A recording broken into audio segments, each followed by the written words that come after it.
There's actually a movie of Eric I've Idle. heard from him today. There's a guy who jumped over the net. But he jumped over a hill. And you see the police were out of it. That was like in the late 2000s. They tried to finish So all that's that after stuff and all pulling this luxury. before June, before. I don't know, but his exuberance fell over. We got mad. We're back to the same location as ours.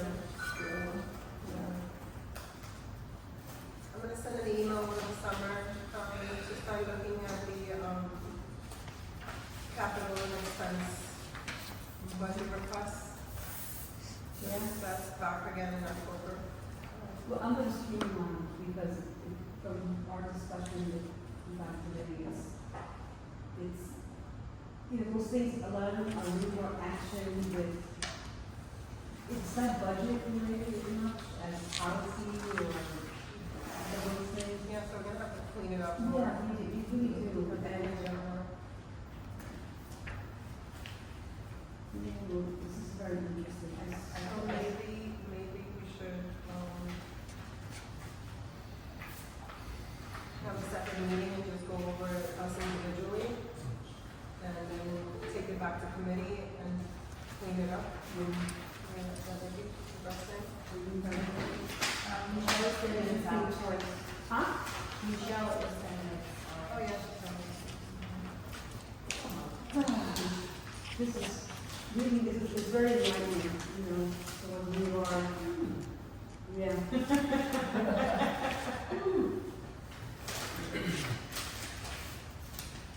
I'd like to, Carla, for Tuesday's meeting, if you could have more of these, how long does it last, kind of, or, maybe that means better.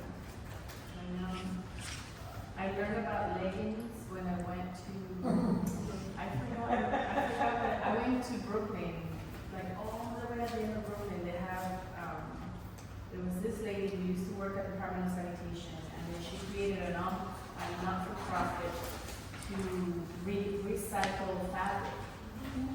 But, and then she also sells fabric. Some of them is like very beautiful fabric, like very fancy stuff.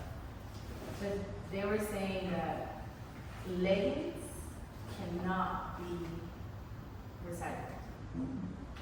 So The glass yes. That's why they're illegal in the United States. And that's very interesting because I like that. definitely tights.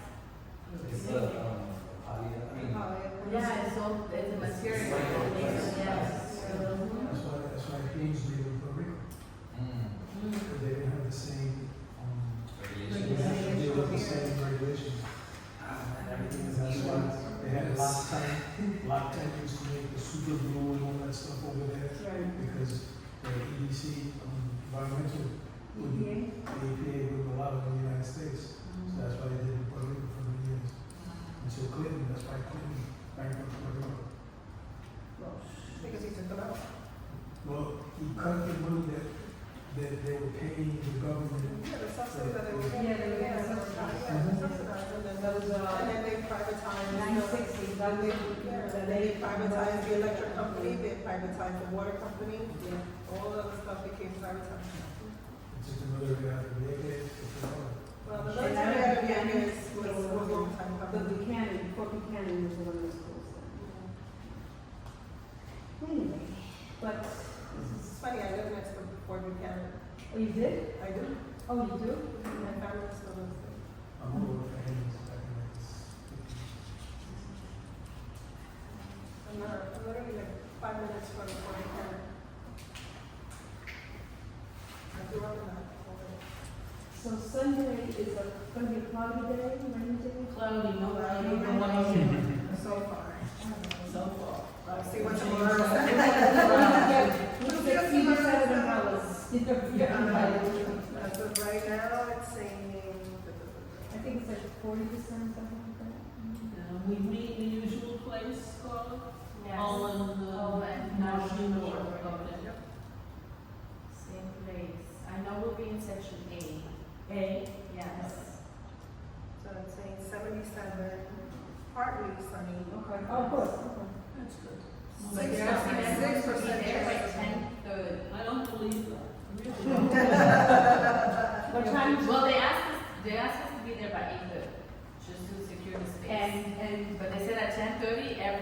start walking. Wow. Really? That would be. That's what I they don't said. think so. That's what they said. That would be. I don't think so. I'll believe that when I see it on Sunday. I'm thinking maybe 11.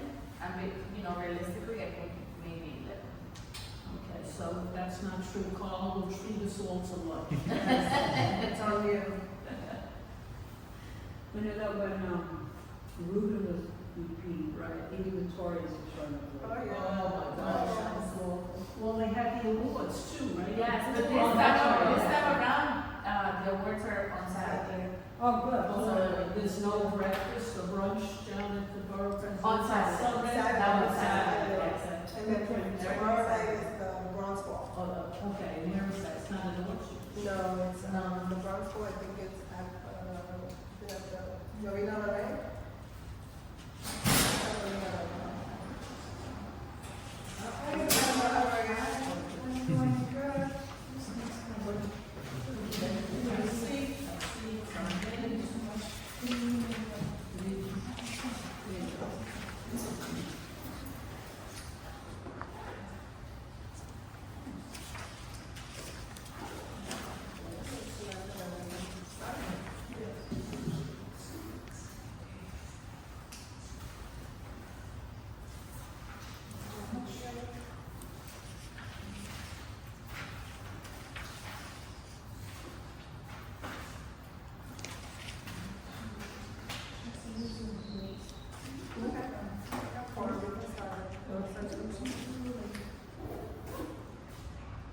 Jean's not coming. No, Jean has her, Tracy Towers. I mean. Okay, good evening, everybody. I'm going to get started with the reading of the Code of Conduct. Bronx Community Board 7 has the right to rule and harass a member of the public to leave a meeting or ban participation of anyone who engages in inappropriate conduct, including but not limited to obscene or offensive posters or language, personal attacks, threats, or any other behavior that reasonably impedes the orderly administration of the meeting. The board's executive committee and/or other assigned committees will review repeated offenses and/or behavior and ban the offender for amount of time to be determined by the committee. If in-person outbursts or attacks continue, this will be considered disturbing the peace and the authorities shall be cited.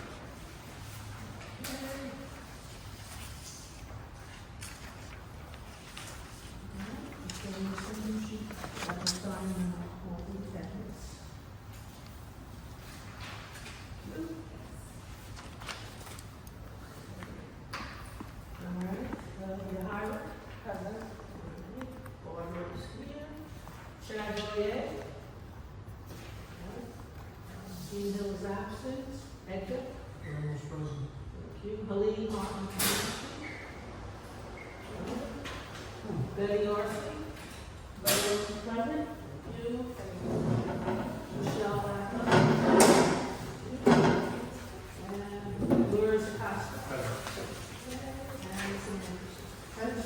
Okay, and Helene just came in. Helene, would you sign? Give a minute. All right, I would like to make an addition to the agenda. We have a second motion that is, should be listed now, that came from the Education Committee. So if everybody is in favor of this change to the agenda, we will move on with it. Yes. Yes? Okay, sounds good. All right. Would you please take a look at the minutes from April's executive committee meeting? It's attached to the packet of the next page, and see if you want any changes.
motion to approve the previous minutes? Motion to approve the previous All minutes. right, and I second that, thank you. All right, we will take a vote then. Yara? Yes. Sandra votes yes. Chad is here. Edgar Ramos? Thank you very much for the finish. Thank you. Colleen? Thank you. Betty Larson? Betty Arce votes yes. Thank you. Michelle? Votes yes. I just have a correction. It's Scotland, page 3, 4, number, beginning, Scott Towers, it's just Scott Towers, only one building. Tracy Towers is 2 buildings, Scott Towers, 1 building. Scott Tower. Drop the yes. Yes. Okay. Who was it, this is like 6 times at the meeting? Yeah, we do. We go with all the different names. But it's funny, there are members of Scott Towers that come, when we say that, they're correct. That's why I find it humorous. All right, we are doing the count for the minutes of last month's meeting. We're up to Larissa Costa. Yes. Yes. Okay, and Samantha. Okay, thank you. That counts. All right, we will move on then to the next item on the agenda, which I believe is the district manager's update. Yes, you know, we're participating in the Civic Engagement Commission's participatory budgeting process. This time around, we have collected 88 ballots out of our goal of 400. So we're getting there, slowly getting there. We have until June 12th. And we have requested permits to table at different parks throughout the district to see if we can engage park visitors in signing up. We have also been selected as for a neighborhood support team from the mayor's office to address quality of life in the district. We haven't had an initial meeting, so I'm not sure, but they will provide a lot more resources to areas that the community were identified. So we said Fordham Road, Kingsbridge, and Briggs Avenue, Briggs and Baybridge. But there's more to come on that. I haven't had an initial meeting with the mayor's office, but they gave me the news on Friday that we were selected along with Bronx Community Board 1 and Bronx Community Board 11. And what is it called again? It's the neighborhood support team. So it's an initiative by the mayor. I learned about it last year. I applied, but I was not selected. So this year around, I also applied, and this time around we were selected. So. What is it, does that mean? What do we get?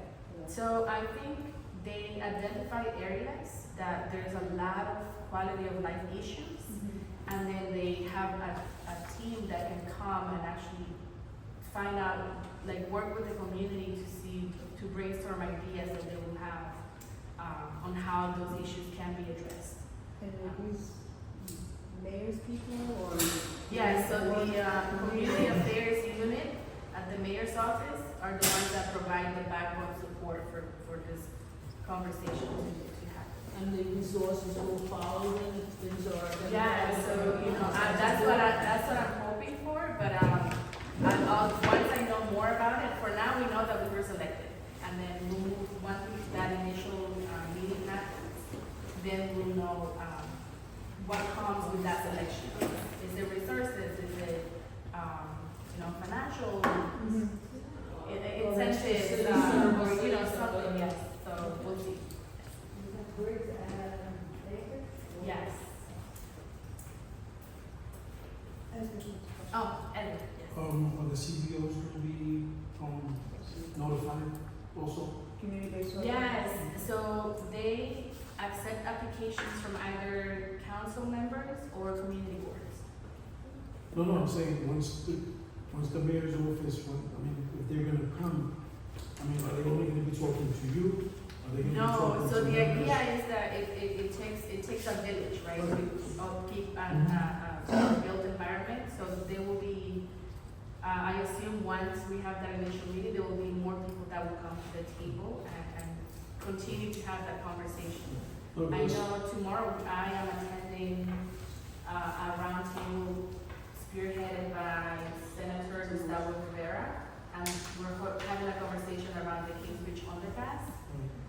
So I am sure once we have that initial conversation, maybe those same individuals, in addition to other community-based organizations in the area, will come together to have that more robust That's what conversation. I'm saying, are you notifying them, or, I mean, they're not just gonna find out off the whim, you know what I'm saying? Because, I mean, we got a lot of, we've added a lot of buildings, right, that have, tenants, and they have groups within those buildings that are supposed to provide those type of services to the residents, but a lot of them don't know what's available out there, or when something new like that is available, it would be good to let them know. I mean, like the building in Cedric, it's gonna be there soon, but by the time they come in, it would be nice to have them, let them know what's gonna be available. Right. Because I'm sure Cedric and Bailey, that whole area would be another area that would be recognized as needing assistance. Yes, no, absolutely, and, I'm sure you've also seen the news, I think there was a walkthrough with the mayor and, council member of both the East and also Assembly Member George Alvarez. So the area is getting a lot more attention now, so, hopefully that can, create that long-term change that we need to. Anything else, Paul? No, that's what. Okay, we'll move on to our chairperson's update. Hey, hi, so piggybacking on this last part with Carla, I'm also joining that meeting tomorrow with Senator Rivera, and he's collectively put together this roundtable for us to discuss, the Kingsbridge underpass specifically, because we know how an issue it is in our district, so we're gonna discuss it at length tomorrow, and we'll report back once we know what the plans are, and, more than likely, this neighborhood support teams will be talked about, and they'll give us the logistics as to who's gonna be a part of it, and if we can add more people to it. Remember, this is coming from the mayor's office, so we don't know what their plan is, we're just gonna see what it is, and if we can add to it, we'll figure it out how to do so. Quick question, Yes. about the roundtable, do you know who will be present tomorrow? All the elected officials in our district, as far as we know, and, Carla and I are invited to it. It is more of a closed kind of meeting, and once we hear what they have to say and how this is all gonna play out and what they wanna do next, we'll report back.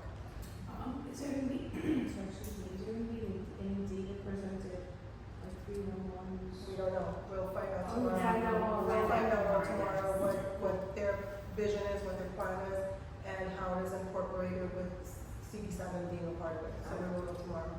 The next thing is, on Monday, Edgar went for me, the borough board had a meeting where the daylighting passed. There was a vote on the Tibbetts daylighting, which passed. Okay, so that was taken care of at the borough board on Monday. On Sunday, as we know, is the Bronx Parade. We're gonna be meeting at Hall and Bay, Mushula Park. We're gonna meet there. It's scheduled to start at 10:30, but we've all been there before, and we don't know if it will start, so if everyone can get there by 10, I would really appreciate it. It's a nice walk, we have a good time. Hopefully they'll start on time. Okay? Just a heads up, also, Parks was there. Basically, every division of Parks had a representative there, and it was pretty good. I stood up for Barbara, and I asked about the officers for the parks, for Van Cortlandt Park, for Shula Parkway, since we have many parks, and also tree care, because of Van Cortlandt Park, the concourse, Shula Parkway, even down by the Bronx Zoo, to make sure that we can get, they said the budget shows that they should be able to do more with the harbor, crew, but it's all dependent on how many people graduate, because they're training people. They're talking about the training for lifeguards, the training for gardeners, the training for different things, but they're aware of issues, so they're going to try to address that. The city has had a mass exodus and people retiring and things like that, so they're in the process of hiring a lot. They're in a huge city process of hiring people to to make up for the people that we're losing out of retirement. Last but not least, we're coming close to an end of the term, so I will be contacting chairs and board members throughout the summer just to feel a raised temperature, because we're gonna have new board members come September, and we start that whole cycle all over again. So I'll be catching up with everybody throughout the summer. Okay, that's all. Do you know yet how many board No, we do not. They're doing, we had a little meeting with Kiara, Bronx President's office. Right now, they're doing interviews. It's still doing the process of interviewing people. So once we're told, I will be able to let it bring. Okay, thank you very much. All right, we'll move on to motions. I have one from Parks. The motion is the Parks Committee recommends a letter of support for the Bronx Independent Cinema Center.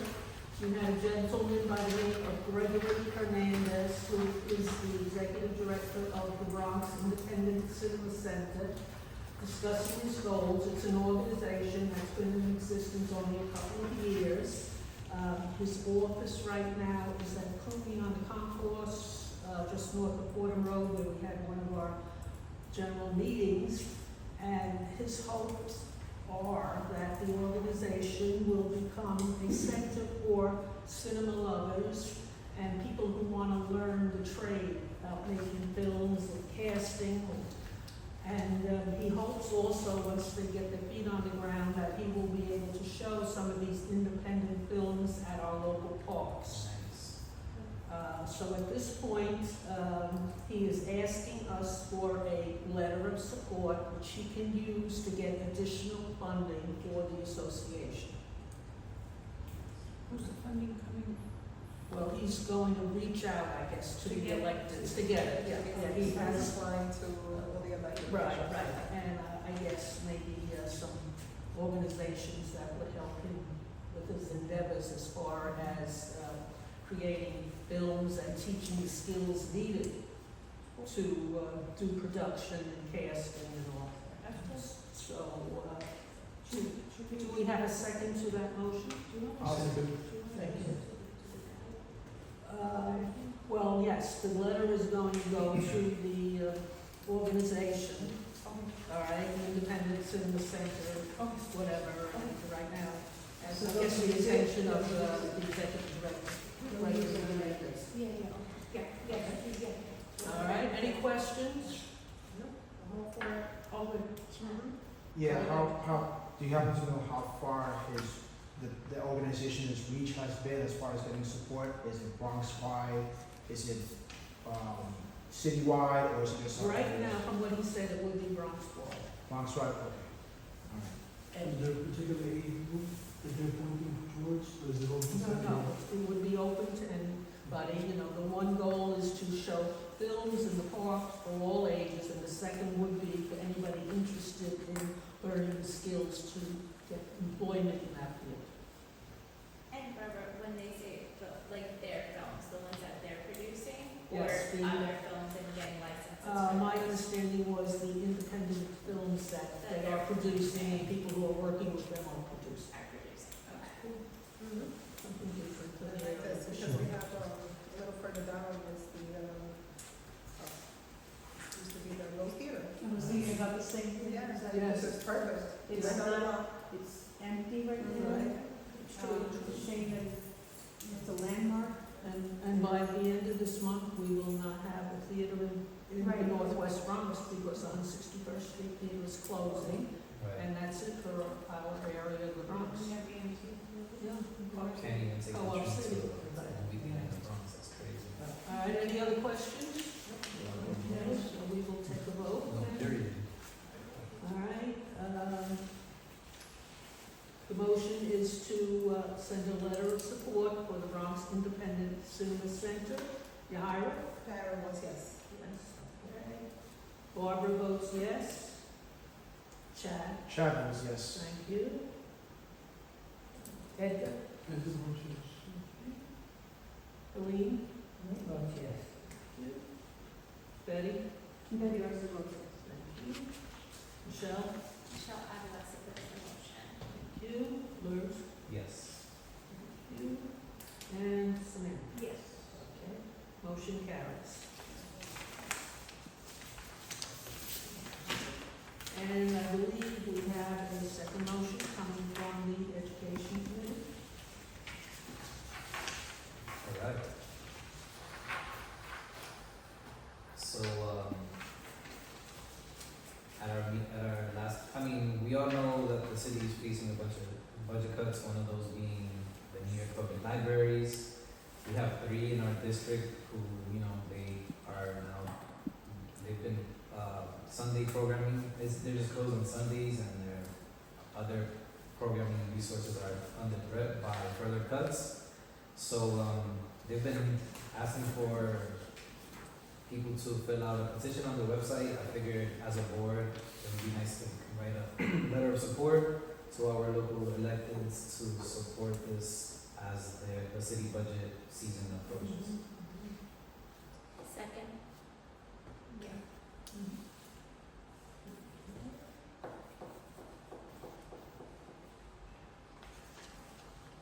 All right, so we have a second to, Michelle did, discussion please, anybody have any questions?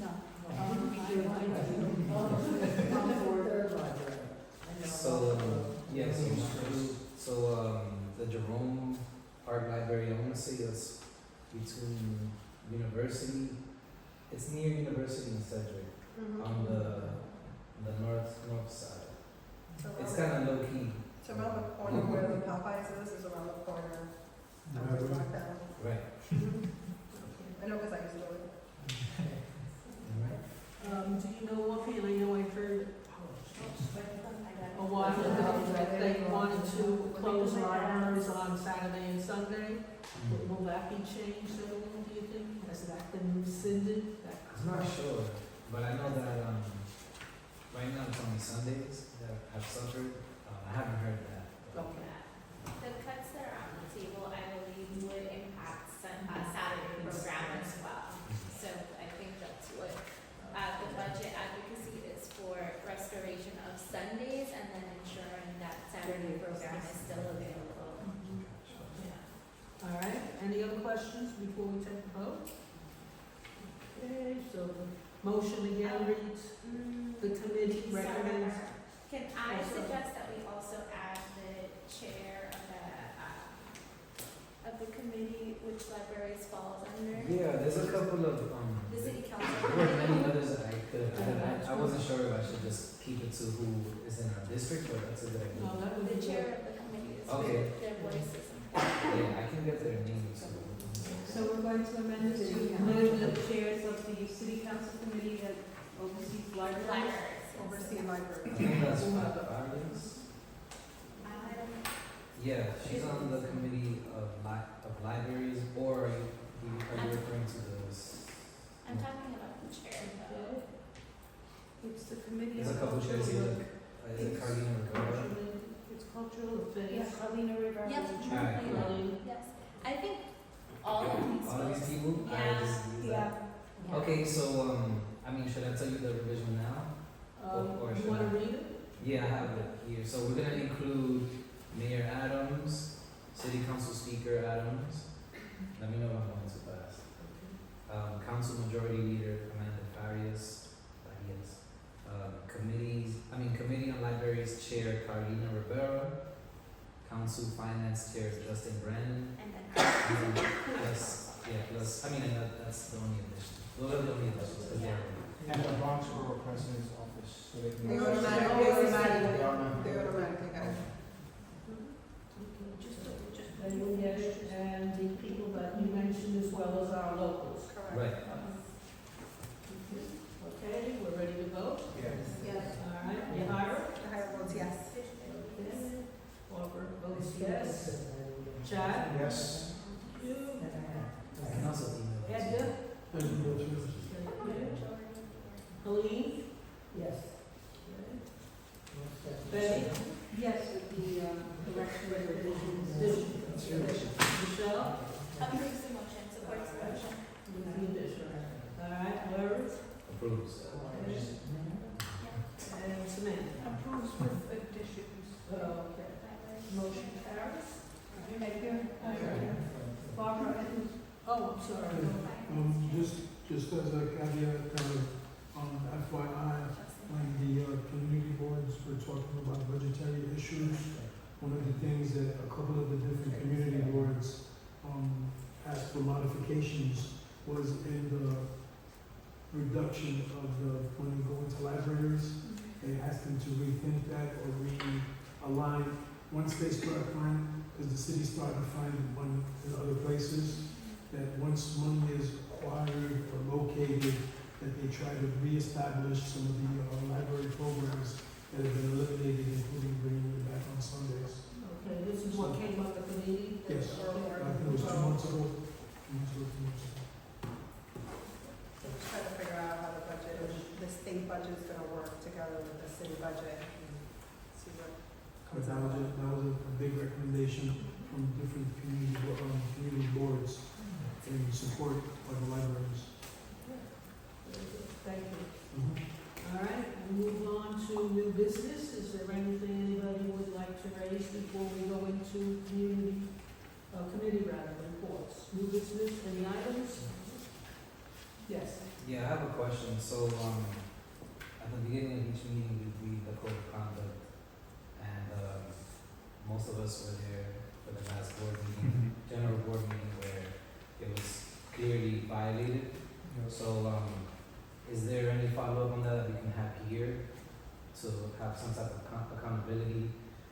I just feel like I wasn't at that meeting, so, It was brought up to the Bronx Borough President's Office and the law department, and we are all in compliance with our code of conduct. However, we left it up to them to give us more feedback. They corresponding directly with Carla. As of right now, our code of conduct stands, and I have the power to remove anyone, which I didn't have before. Now I have the power to remove anyone that violates that code of conduct. Going forward. Going forward, Yeah, yes, going forward. Chad? Someone was alerting me at the Vogue Park, there's an issue with keeping the grass lowly cut, and I noticed that they started doing it. I would like to see if we can get a follow-up on the trimming of the grass so that it doesn't encourage more insects and bugs, especially near the playground. All right, I know all the grass cutters have been on Marshall the last 2 weeks for the Yeah. parade and the festival. I understand they've been planting a lot of small trees in Yeah. the grass there. They have, So they have to be very careful, I'm sure, of how they cut, because we're gonna lose those newly planted trees otherwise, unless they can work around them. I certainly will bring it up at our next talks meeting to see what can be done there. well, a big portion of the area in question is surrounding the playground where the trees haven't been planted. I was thinking of calling 311, but since they're in the act of trimming, it's something that I have my eye on, and I'm just hoping that they can follow up and just not leave it unfinished. Yes, Chad, whenever that 311 is the place to call, I will download the app. You can upload pictures there too. You can take a picture of the grass and submit it to 311 that way. And then if you don't see a change within a week or two, you can always elevate it to the office. And then we can elevate it internally. Okay, Give them a gotcha. couple of days till after the Yeah. festival, and then Yeah. I'll definitely give them like a week or two. They usually notify you if you leave your contact information. Mhm. They'll notify you directly. And now what they're doing is they're also sending a survey afterwards, saying how, how well they perform, I guess, Right, like what you think of their solution to your issue. gotcha. And I'm gonna take a few pictures just for reference, and I'll just give it a few days. Can I just ask something about 311, because I had an issue with, there's a superintendent in a block in the neighborhood who always puts the trash and obscures the hydrant. It's like the hydrant is right in front. So I sent it to Effie and I sent it to Adam, and then you saw it, right? Yes. They do it, and it's a very small plug, so it's not a tall hydrant, so he just always puts all the garbage, and this time, he actually put some kind of piece of furniture or something right in front of it so that, I mean, totally obscured the hydrant, totally, and it's the only hydrant on that block. So, 311, when I try to do the app, Yeah, they didn't have. they don't have, you know, sometimes with 311, it's like kind of fuzzy and they don't really, even when you call, they're following the script, so they don't find it either. So this is why I went to Effie and to Adam. Yes, and I'm sure they'll respond. I will just Yeah. give them a few days and they'll respond to see what the best course of action is. Mhm. I didn't find it. I didn't find the right Right. 301 to submit, but I'm sure they'll come up with something if it's maybe talking to the building I superintendent. think you can file some sort of complaint on DOB now. It's the Department of Okay. Buildings. You can file some sort of complaint, at least through there, and it'll give you a record that it was actually done. I mean, the fact is that the It's not a super part of can actually, he has enough real estate on that, in front of the building to actually put the garbage away from the hydrant. Because what ends up happening is that then people park and they figure, I didn't see the hydrant, so then not only are they obscuring the hydrant, but they're also now parking in front of the hydrant, so, that kind of stuff. So it's, yeah, it's, I'll consider that. I think we were going to think about just having someone from the Department of Sanitation speak to the superintendent about making sure that when he puts out his garbage, that he does it, moves it out. But it's these are a direct violation, so you can Yeah. file a direct complaint with the Okay. Department of Buildings, Okay, and they should be able to come around. thank you. and Okay, take care of it. all right. I have a question and a suggestion. I saw that the open meetings law was extended until I think 25 or 26, and that there's discussions about remote or hybrid meetings. Is there any update on that? Is there any update on whether we might have the opportunity to go remote or So, hybrid? We have been, so we're trying to identify a couple of vendors that we can reach out to see who can provide that technical support for the meeting, so we can get a price and see what the cost would be for providing that service, and whether or not that would be feasible for the community board to do that. But the law still says that, it's for the public, It's for the public, yes. not It for would be the, for not members. for the committee members. Yes. So the hybrid model would be, we would have a screen and people would have signed up on Zoom or Yes. whatever. and- But But be not- able to see all the boxes of Yeah, the of the public, public. but we Right. are not. But you have to also engage the public, so in terms if someone online raises their hand, Yeah. you have to allow them to speak. No, I understand. Respond, Yeah, yes. but as of right now, it stands that as committee members, we are not allowed to. Yes, promote. as committee members, you have to show up in person. This will be mostly for, people that have been asking for it, so members of the public, city agencies, elected, even elected Oh, they officials. can't, have they also- can't show up physically? Physically, Yes, but not. but board members. I tried hard with, with a contact at Yes. Governor Hochul's office, and he was very, very, very helpful, and we tried in every which way. The only way that it can possibly change is if our elected officials, in the assembly fight for it. And Yes. that's not something that's on their top agenda at the moment. When I thought of hybrid, I really thought of, committee meetings being remote and the general board meeting being. That was the plan, that was my intention from the very beginning, was to have the committee meetings virtually and then just have the general where everybody meets in person and we all have our discussion. However, it didn't happen, it could change, I'm not saying that it can, I'm hoping to still get into the elected officials' ears and try to get something done, even if it's just that minimal. We'll see what happens. Yeah, so can I propose putting that on our agenda, formally, if we write a letter or have meetings with elected officials, get a disclosure? Yeah, so there is a couple of bills already on the table. Some of them are to, I think, Senator Natalia Fernandez has one to allow public bodies to choose to go fully remote. There's others that allow for a hybrid model, but also to apply to public officers. So there is a lot of bills that are on the table, and we can print it and. Yeah, could you I'd like to see those, yeah, and then we can decide whether we want to support. Right, yeah. One of support, those, yeah. or- What I've done with the state, because it has to go up there, I've been in contact with Fidel, yeah, so he's great. We've been doing as best as we possibly can, and the final outcome was, it has to go to the assembly level, no matter how on the local, it has to go to assembly. And as we all know, they're dealing with bigger issues at the moment. Yeah, So, and session. hopefully we can probably get it done at some point. At some point. So session adjourns the first week of June, so we will need to wait until next year for them to reintroduce it, but I think we can use the fall to talk about the importance of this. Well, the one thing I talked with Fidel was the fact that I'm glad that at least it got extended. That was Yeah. step number one. So it gives us time with the extension. And then we're gonna circle back again to try to see how we can push it a little bit more and see what we get. And just so you know, like I meet on a monthly basis, or like now bi-weekly, because there's so many things happening with all the district managers citywide.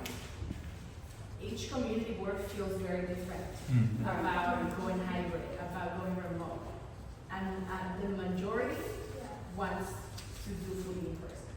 So it's, you know, it's very, very interesting how each community board is opting to, because some of them have even passed letters of support for their elected officials to say like, we need a remote option, or we need a hybrid option, and there's other community boards who are like, no, we want to be fully in person. So there's, you know, I think each community board feels very different about things, and I'm pretty sure maybe city agencies feel that same way. Chad and I'm just curious, what are some of the responses that you're hearing for their reasoning to go fully in person Well, without the hybrid? they feel people are more engaged in person. That you can see people, you know, eye to eye. The conversation is very different. People are more present. They feel like when it's hybrid or remote, people are just listening to a meeting, but they're not, and they're doing other things. So, you know, it's like I think it's also based on, districts, right? Our districts Yes. meet. Some districts don't have the amount of committees we have. Some have less, some have more, so I think. Well, they have the facilities to be able to. Oh, they have the facilities. Yeah, we have the facilities, some have the facilities, some don't, so it is a big juggling act. Yeah. So I guess they don't want me washing dishes while listening to the. Right. Oh, darn. Question. So I think, if I'm correct, if I'm wrong, I think what Michelle said, maybe Anne said an agenda item for we can track on it. Is that right? Yes, that's what I'm saying, to the exec. And also, do we have good data, because what happened with us is, remember how many more people we had coming in? I mean, the numbers were unbelievable. So, do we have stats on that? I mean, No, so we don't have data, and we should have a research and evaluation team on the community board. We try our best, but it's not, we're not there. But yes, so we don't have data to say we know this, right? We know this, that more people used to come to our meetings than they do now. That we know, and I'm pretty sure that's the same, but we don't have numbers to actually show that change from either pre-pandemic, during the pandemic, and then now. I think now we are starting to have people sign in. So now we can say, okay, three members of the public actually came to the Health and Human Services Committee. One person showed up for this other meeting. So now we're keeping track of that data that way, but we don't have data from. But we do have the data from the Zoom meetings, right? Do we have that? Do we? No, Oh. so it doesn't show you who was there. Ah. No, Yeah. it doesn't seem to be count. No, No. Who did you get No, everybody that's there? our, once Zoom, you have your recording, you can't go back and tell you how many people signed up. It doesn't give you that, like when we're on, we see how many people are on. We don't get, that data does not transfer. What transfers over is our chat, the chat feature transferred over, the video transferred over, and that's pretty much all you get. You don't get everything that came from. That's what it is. Well, that was the issue that was brought up, in terms of my interaction with Governor Hochul's office, was that Like the data that as secretary, I can attest that myself, that we have way more participation in when we were virtual than we do in person. I can attest, but that was the whole process of me trying to get this going, and at least the extension is happening, and we can try to work it out from here to 2026.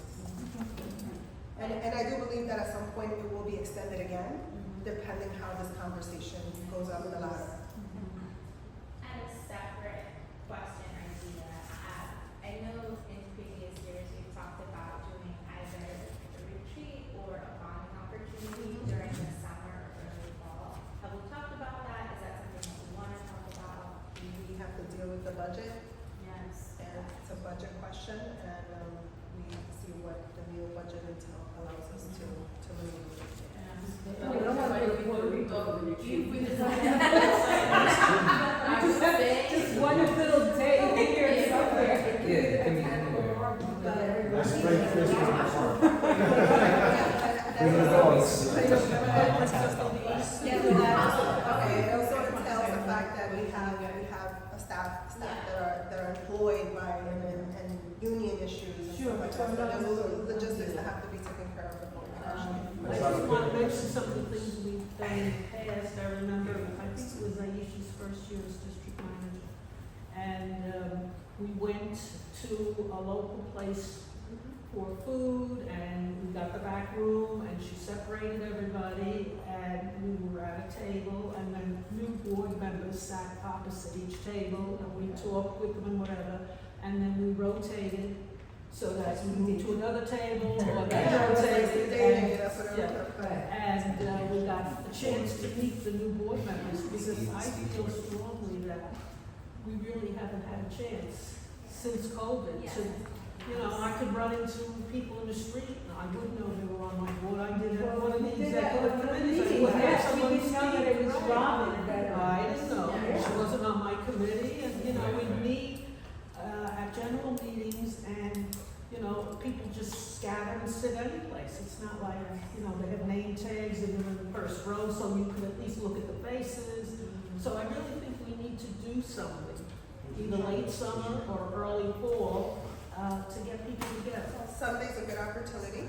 Sunday, it's a good opportunity to start, hopefully. 10:30 in the morning, you're not gonna see too many, I'm sure. If it's nice out, if it's nice and sunny, yeah. That's something that we can definitely, think about. But I would say, coming next year, we are on a tight budget. So, you know, I have been having a great time with the community board, you know, spending. For the past 2 years, because we've had vacancies that have left personnel surplus, but coming the new fiscal year, it will be back to being pennies. And if we do go hybrid, then that would leave us even more constricted, with the possibility of even sacrificing one of our community events, depending on what the cost is. And what we used to do, I guess it was maybe in place of what you did, what we're doing now at Hope Park, was at the end of the year, in June, we used to have a bus ride on a Saturday, and we would go from site to site at places where we discussed, new buildings went up, well, the developers were so happy to see us, they showed us the places, whatever, and we got to see what was being done. And And we even brought them and here. then we'd come back. It wasn't just board. Yes, we invited community people too, and then we come back to the office, which we use more frequently then, and have a lunch.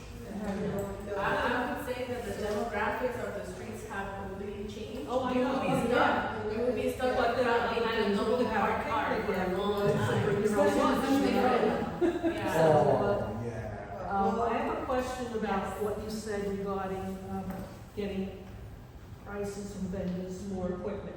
Would that mean, however, if we did that, that you and the staff would have to lug that? No, not equipment. So equipment we are securing this time. So we have, like I said, we have personnel surplus now. So we bought computers. We are looking to finding a vendor where we can buy owls. Yes. So an owl is it's like a little It's like a camera and a speaker Yes. and a microphone at the same time. what Laura said. Yes. And then you plug it, and then I think it works as a microphone, so people are able to see you, and then the little owl follows whoever is speaking. So it's a very interactive way of joining a meeting online. So that could be used to- Yeah, so we'll secure.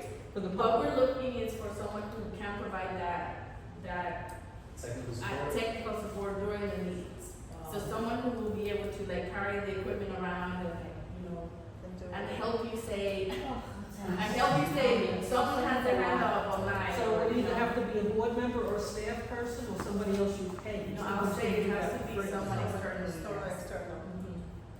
Oh, wow. That sounds like a lot. I don't know if you remember, but we used to have disruptions during our Zoom meetings, so it has to be someone that's very quick on their.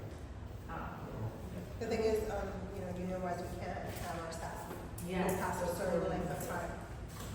So it would have to be someone external to handle those logistics for us. To me, it doesn't seem to be worth it. I mean, I wouldn't want to see our money, whatever money we have used that way, but, I don't know. Anything else before we move on to committee reports? All right, Jean isn't here. Is there anybody from the committee? I don't believe we met the last month. Okay. Parks, Recreation, if you look at the minutes, we have more than a few complaints about different parks. We had the district manager from Parks, Joe Manieri, with us. Oh, Joe's around? Yes, he's still around. So he filled us in on what he was able to do. The big question is staffing for the summer, and he still did not know at our meeting this month. So hopefully, once the budget gets straightened out, it will be good news, but I'm not sure about that. And then we had the guest that we heard about from the Cinema Center. All right, our next meeting will be the second Wednesday as usual. And we are inviting a gentleman who is working with partnerships for parks. So, They've been sending stuff out, a couple of things. yes, he's looking to get more people involved with park cleanups. Do you know his name? Robert Madera. Madera. Yeah, he's new to the job. Robert Madera, Madera means woods. So he seems very interested in what he's doing and whatever, and I think it might be good for our parks, to get a few more people involved, and he's willing to help. All right, we'll move on to education, youth, and library. Yes, we met on Tuesday. We had one person show up, which was the Machalu library. She asked us to sign the online petition, and then that's when we thought of writing a motion. Our next and last, June is the last meeting, right? Okay, Yes. so second week of June. Well, another one thing that did come up is, when are the scholarship winners getting honored at Yankee Stadium? I haven't received any correspondence. Okay. So remember, all we do is receive the applications, review them, select the top 5, and the Yankees are the ones who put the documentation that they need, and they also have their own internal review process. Oh. So they also review the applicants. So the fact that we're submitted, this is our top 5 for submission. Right. They also do another Their own review of them, process. yes. Have they in the past ever reduce the number of recipients? No. No? No, not ever.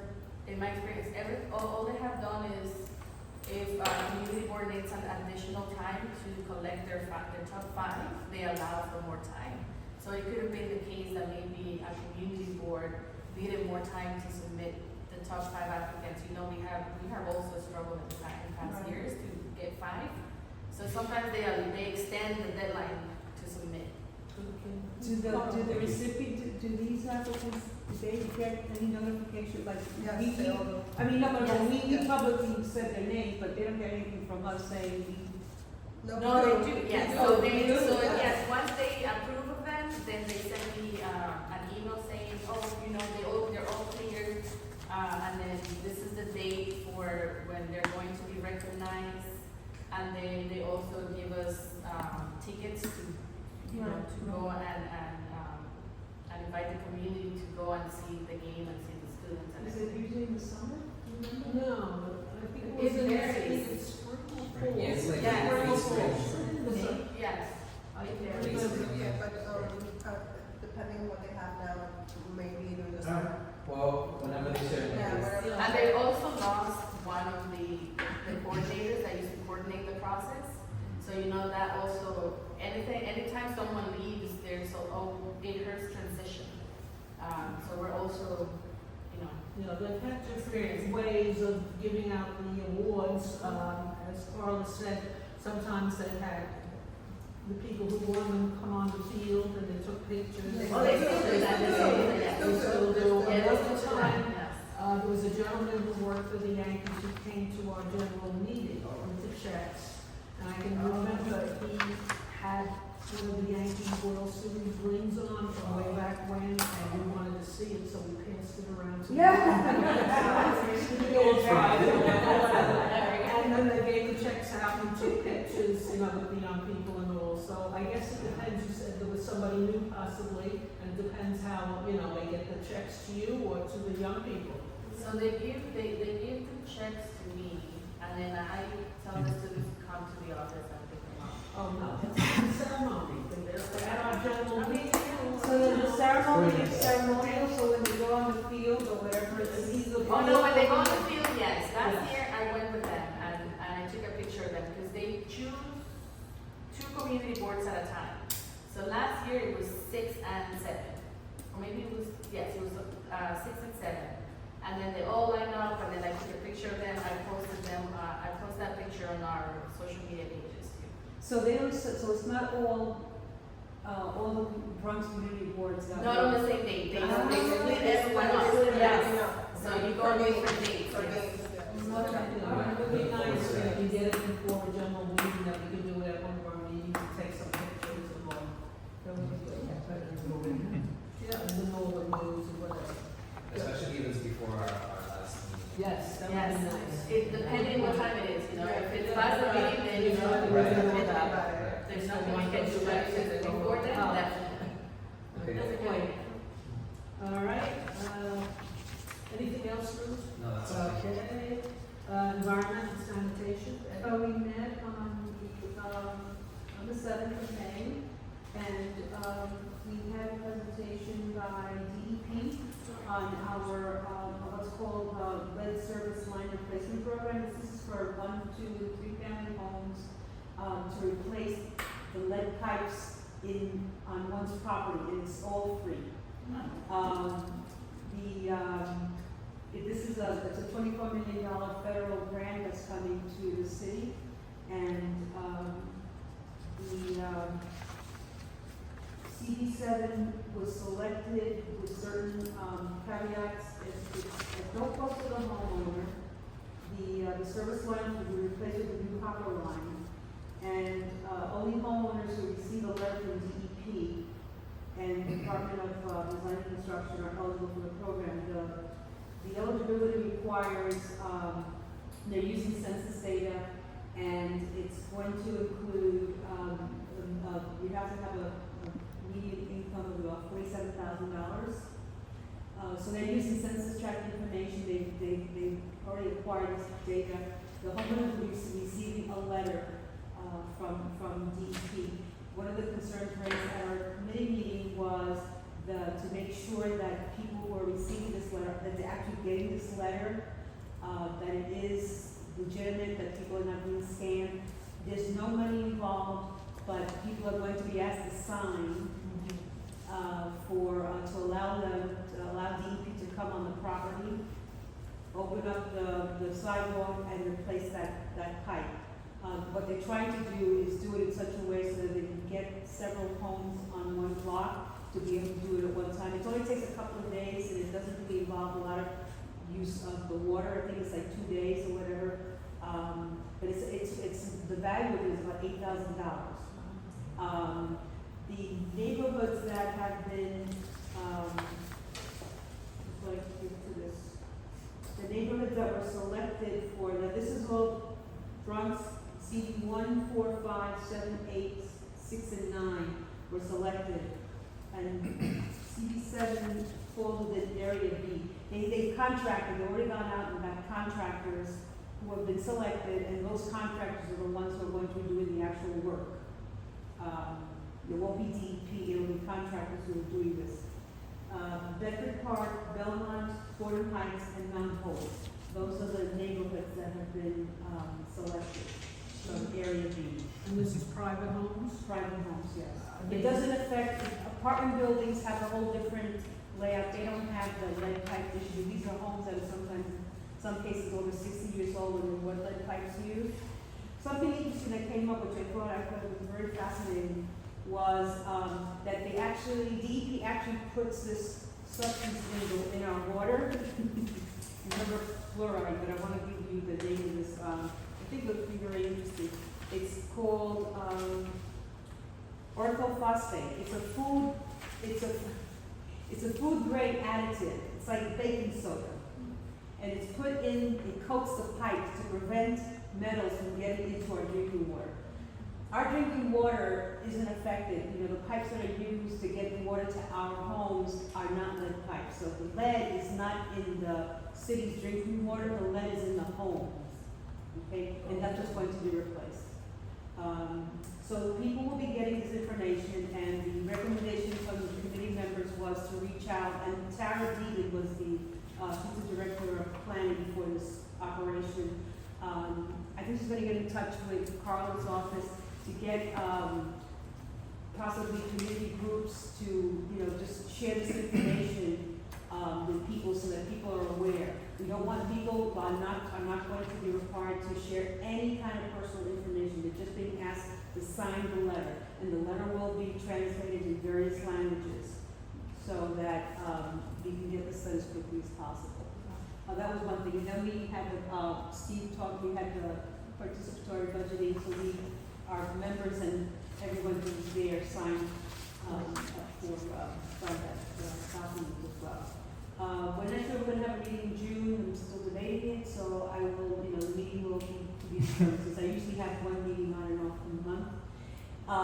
One of the things we'd like to do is, in preparation for next year, is to then, looking forward, actually schedule our meeting with various committees to have like joint meetings, you know, like we've had the quality of life and maybe with health and stuff like that. So we'll look to see if we can do things like that going forward. All right, thank you. Health and Human Services, So Michelle. we did not meet last month, and unfortunately, it's looking like I'm gonna have to cancel this month's meeting due to some personal obligations.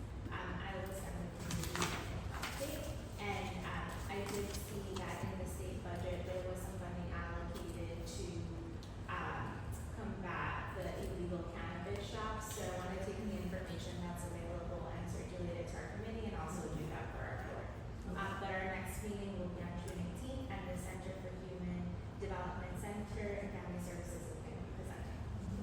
Thank you. On that point, now, you know, I think the mayor now has like some authority to go in, so using EBUs, the power of NYPD, I guess, is that what that's I think it's still understanding? being coordinated through the sheriff's office, and if you all remember at our March meeting, the sheriff came in and talked about how it's like a multi-agency coordination. So it sounds like the city got more authority and powers and also funding to do that.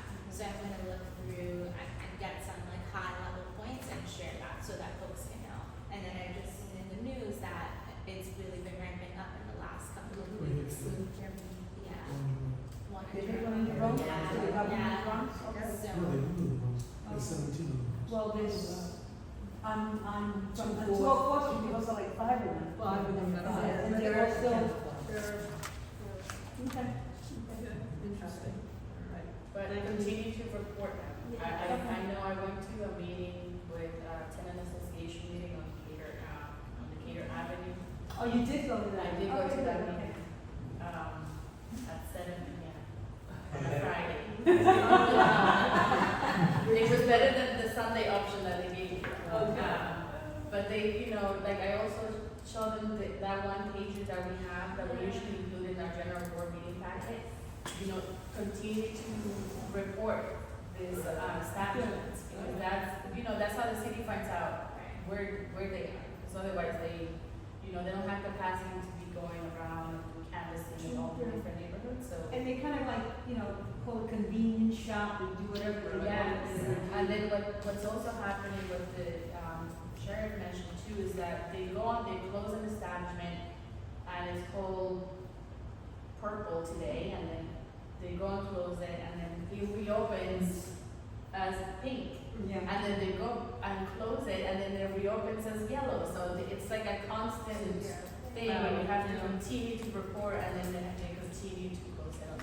One thing that it was discussed was the idea of going after the landlord, because they're the ones who are renting the space. Yeah, Maddie, I'll look into that. I think that they also got updated authority to do that as well. And the last thing I'll say is that there's the illegal cannabis shops, but there's also the businesses that are legal businesses, but are making convenience stores, but are selling like edibles or Right. food-based products. So there weren't laws created to specifically target them. So what the sheriff's office does is then reach out to the city agency who has jurisdiction and then ask them to come in and find them, and derail them from continuing to do that. So it's another piece that I want to look into, because I know that there's also convenience stores that are offering those kinds of products. Just so you know, they also, what's happening now is if they go into an establishment that's, like you say, selling the stuff undercover, whatever authority they do have, let's say they have a SLA license, state liquor authority, let's say whatever license they do have, they now say, okay, you lose that license if you continue to do what you're doing. That was one of the things that the city advocated for, and which is what they're doing now. But what you were saying about they'll shut it today, but the next day with a different name with another name, that's stopping because of the enforcement things that they have now. They're taking away like Their licenses, which are very expensive. Yeah. And they're trying to go to those that are directly impacting children. That's been one of some of their targets, those that are right by schools, those that, And what about the ones that are legitimately, I mean, do you know? they open them all down. We don't have any. We don't have any. We don't have any. Only the medical. Right, but the other one on the corner. Up down, you just open them. Parker Avenue, that's right. Yes, Yeah. all right, yes. And you can always look them up on the website, and they should have, like a barcode that says that they're licensed, and they shouldn't have any paraphernalia, like weed plants, or Right. say weed store, right? So. I mean, I think the governor was very upset, too. I think she's upset at the office that is supposedly generating the permits and the licenses or whatever. I mean, she's just like, been very frustrated that they've taken, so long. Somebody's gone. Yeah, Oh, he did? yes, it did. I think it's just now a whole revamping of what this whole idea was supposed to be. Right. There's now, I think they're going back to the drawing board and making the changes that they needed to do from the beginning. Okay, all right, we'll move on to housing. Okay, so we met on Tuesday and we had two presentations. One was from the New York City Department of Social Services. This is in reference to a shelter for families with children at 2501 Cedric Avenue. These families are being moved from a location that's being handled by Bronx Works. They're being moved from a location in Andrews Avenue to this new building.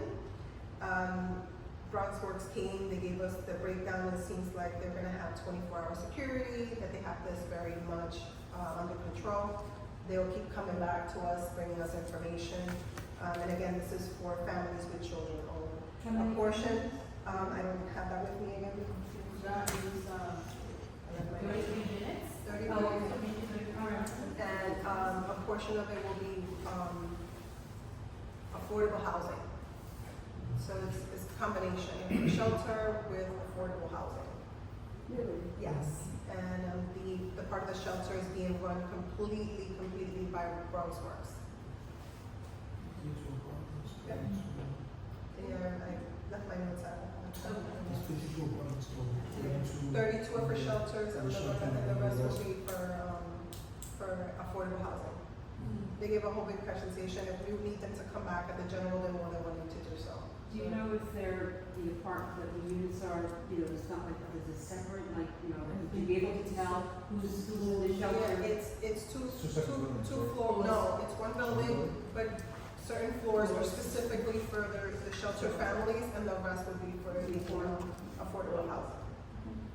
So there was a lot to that. The second thing was, Okay, I have the units. So there will be 113 units.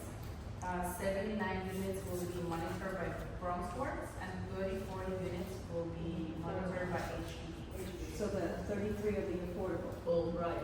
34. 34 will be HPD, and the 79 will be by Bronx Works. The idea for Bronx Works is to get these families into permanent homes. So this will be not just, this is just gonna be the shelter that's saying this is where you are. No, their goal is to get them into their own permanent homes. Would that be going from that shelter possibly To a to the same building? No, not necessarily, no. Okay. It could mean wherever there's, probably an opportunity for permanent housing, the person will have the option to say yes or no. Because I asked about keeping the kids in the same school. That's and all right, that. It will be up to the families to really determine if that's what they want to do. The second presentation was from the New York City, city planning, and this is the City of Yes for Housing Opportunity. They gave us a very lengthy presentation. There's a link that can be shared. They're going to be a part of the public hearing in June. So they will give us all the same information that they gave us. It's pretty much, we have discussions as to commercial corridors. What they want to do is take basically areas where there's low density and expand them to make them a little high density. So if there's a commercial corridor that has a commercial space on the bottom, but the way that it looks, it's 3 doors down, there's a building with a commercial and residential on top. They will, like those other commercial buildings that don't have nothing on top, to build housing on top so that you have more residents, the ability to have more housing. But it wouldn't be a high rise. It wouldn't be a high rise. It has to stay within the same logistics of, for example, if this building has a commercial space and has 3 floors, the next commercial 3 floors, it has to be even out. Not you're gonna just create a big high rise and throw a bunch of people right now. That's not the way it's gonna go. If I can just make a comment really quick, because I just saw something that, as a small owner, it's frustrating because, when you have laws that are passing where tenants can live rent free in your property for 1 year, it's very frustrating.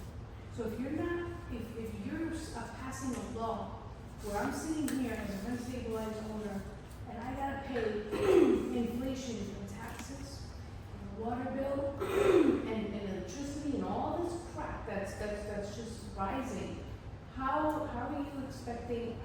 How do you expect to save the rent stabilized housing stock? There's millions of apartments that need rehabilitation. You put a cap of like $10,000 of 15 years to fix up an apartment. And then we all complain that there's all these slumlords out there. Well, duh, because some of them can't afford to rehabilitate the apartments. So we're sitting here spending money on building more on top because we get tax breaks to all these people. What sense does this all make?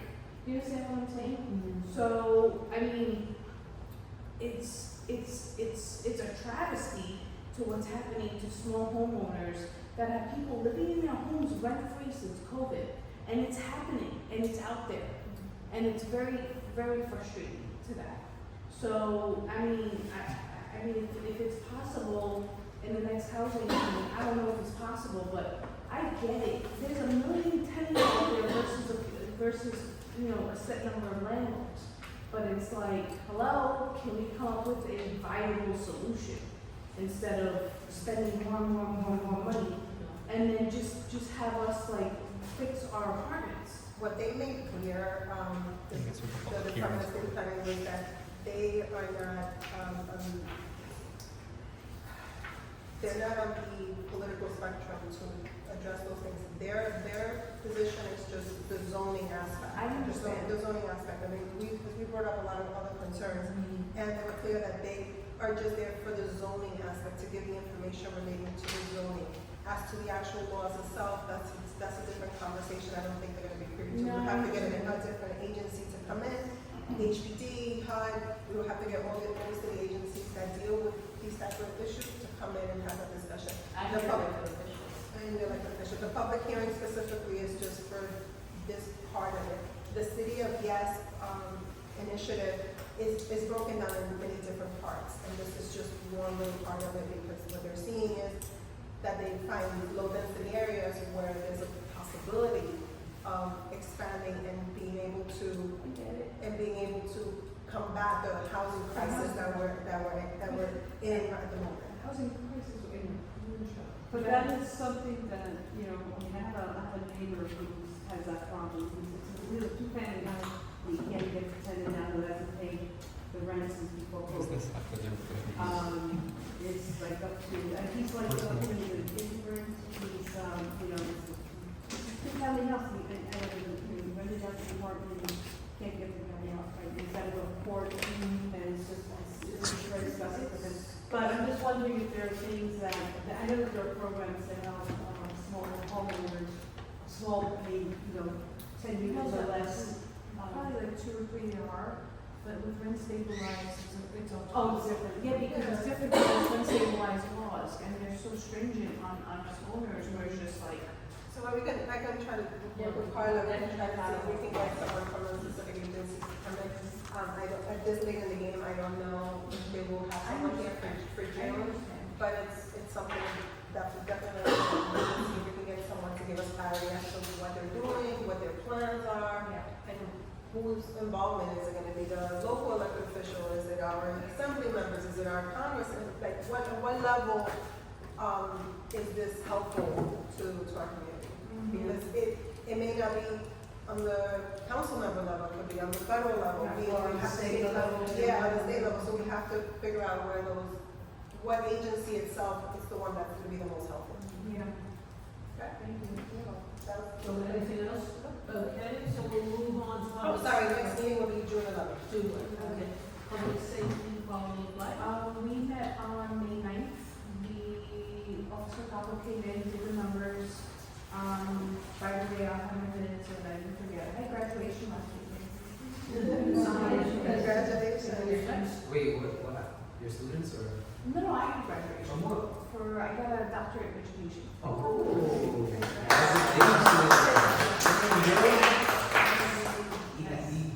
Yeah, I need to be a doctor. Yes. So we had, Officer Capo came in with the numbers, it's usual, it's the mopeds, you know, grabbing people's cell phones, which by the way, be careful because they can hack into your cell phone and get into your account and take your money. So that is a thing that's happening. Healthy converters kind of went down, that's. Yeah, no, notice that I haven't seen. No, it's been tires, it's been Right. wheels, it's been, they talked about like the car washing people that are drone and stuff like that, they go and they do what they do over there. So yeah, that was a short one. We did the people's thing, we had everybody sign up.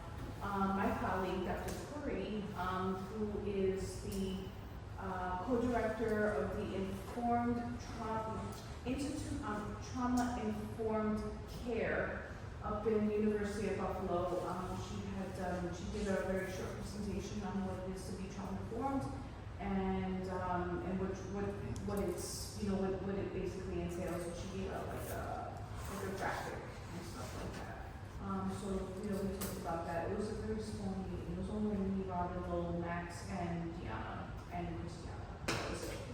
Which now brings me to the next point. If we're gonna be in Tracy Towers, is that gonna be like a set thing, or are we gonna be moving around? So as of now, the next meeting is going to be at Tracy Towers, so that's, No, no, the meeting, the public safety and quality of life. Our June meeting is at the Botanical Gardens.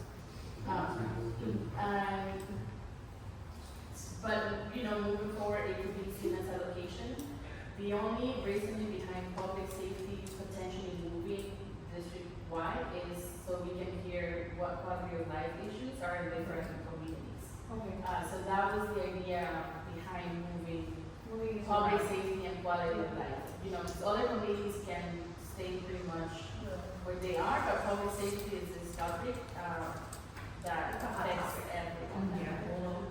So I guess my question was, because it's in, and I know Jean is super busy and she wasn't feeling well, or else I probably would have had a more packed room. So I guess if it's gonna be at Tracy Towers, I'm not saying I wanna rely on Jean getting the tenants in, but what else is it that we can do, to get more people to come? I mean, I'm in a building that's full of hundreds of people. Is there something else that we can do to get more people to come? I mean, Jean posts the agendas Yeah. in the area that's visible for the neighborhoods. But you can't force people to come, No, right? I know. You can provide the information is there. You can't force, yes, there's thousands of people to there. But they're probably cooking, they're probably fixing Yeah. dinner, they're probably prepping for the next day. They have school kids, you're getting them ready for school. Yeah. You're meeting at bedtime, so people have a lot of things happening. And, I mean, Becky made a very good point, I know it depends on the agenda, which probably Yes. is the next thing. Chad and I were I don't know if DD is still on the table and having someone come. Yeah, if they don't cancel for a fourth time, yes, they will be there. And Chad and I were discussing if we could meet jointly. Yeah, so Chad mentioned that to me earlier, and I said, yes, absolutely. that's fantastic. So Chad is reaching out to his committee, so he's gonna find out if his committee is available to meet on the 13th, and then depending on what he gathers from his committee, then, he can be. So, I mean, I didn't think about this, but Betty brought this up about us meeting, jointly and stuff like this. Is it possible that we can put this on as an addition to new business? Necessarily. No, this is like logistics. This is Logistics stuff? can be Okay, like, all right, cool.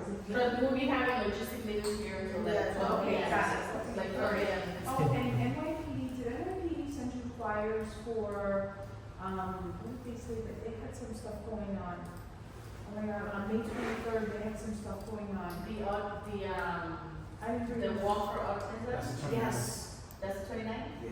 That's Yeah. the 29th. Did they send But flyers? they also, yes, so we have the flyer for that. That flyer is in our newsletter. Okay, great. And there's another thing. The last one was the e-waste and shredding event that they had on the 9th. That happened, yeah, that happened right. But if anything that's happening, they'll probably go Okay, send and then flyers. there was the flyer that Robin shared for Northwest Bronx Coalition. Yes, that's There's also, actually no. that's also on the newsletter, yes. Okay, great, fantastic. And then we'll talk obviously more about like planning for next year and Yes. having a better idea as to what to do. And I could do, can I vote for vice chair? Oh, there's gonna be a whole conversation Yeah, about yeah. that in the summertime. Okay, great. That's part of my conversation with all the chairs. There's gonna be a major shakeup come September. Okay, all right. All right, we'll move on to traffic and transportation. Basically, our next meeting will be June 7th. MTA, they still struggling. We have MTA coming to the meeting, the presentation they want to do. We're trying to see if we could possibly get some information in reference to congestion pricing. We're not sure if they're making the presentation yet. Being that it's starting now at the end of June. That's basically it. All right, thank you. We'll move on to Veterans Affairs. Hi, good evening. So unfortunately, we were not able to hold our meeting. So we're looking to see what option we have for the month of June. We'll get back to you with regards to the joint meeting possibility. Monday coming up, we have the Woodlawn Cemetery flag events going on its third year. Everyone is welcome to attend.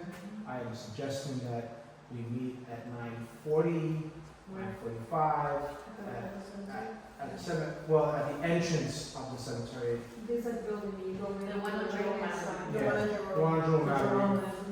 So this is so that the people who are at the cemetery can gather all the maps together and divide the groups so that we can all do it. A good 2 hours of fun and searching for areas, removing, getting lost, getting bit by mosquitoes, and you gotta bring a bug spray. Bring a bug spray, bring some long sleeves. They have water. It's a wonderful event. good way to engage in the community. I invite everyone to show up, and that concludes my report. And you had a successful. And one They're flagging event. Oh, I forgot about that, yes, I forgot. wonderful flag, well done, well done. Well, I have to say about the flagging event, 3 years going, I want this to continue like a snowball long after I'm gone. Because it's a community thing, we all made the decision to put eyes on the World War I monuments, which is connected to many people who live in the neighborhood. I'm just glad that we had two elected show up, Alvarez showed up, Prima Sanchez showed up. I'm glad one of the cadets as well. Yes, super duper, party pooper, proud of them. It was great. Yes. Speaking of, are we able to get a microphone and, Next time. Yeah, we'll we're need gonna to- speak. I wasn't there, I had a family event Yeah. to deal with, but I did miss.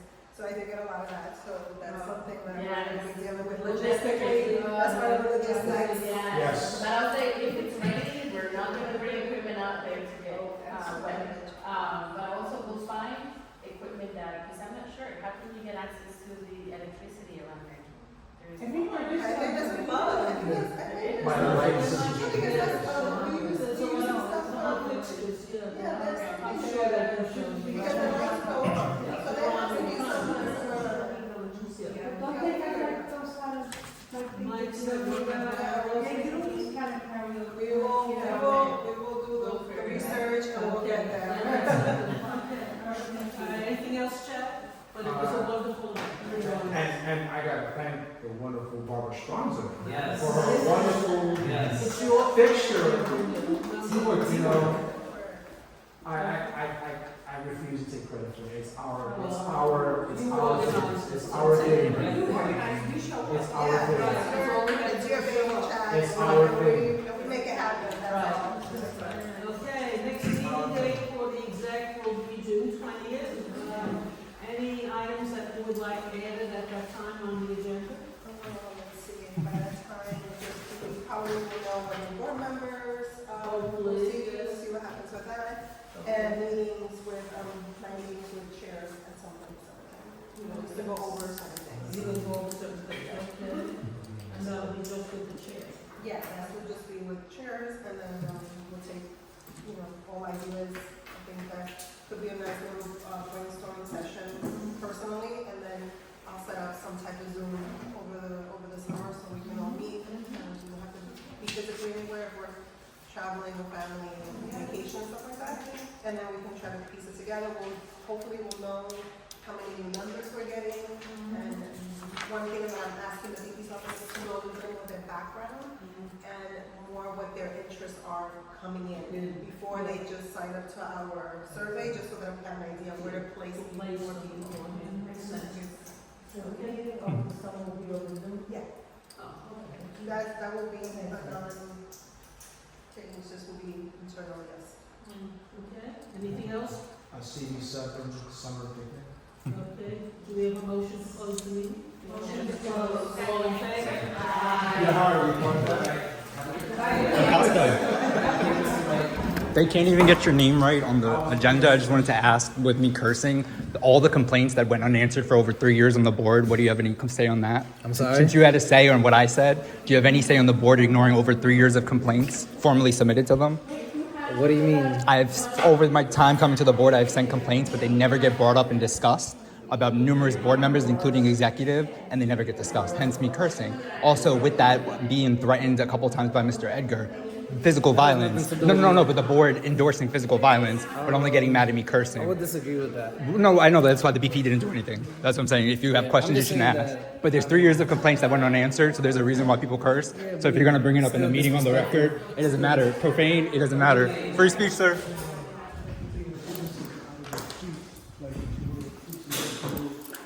What's that number? They're taking,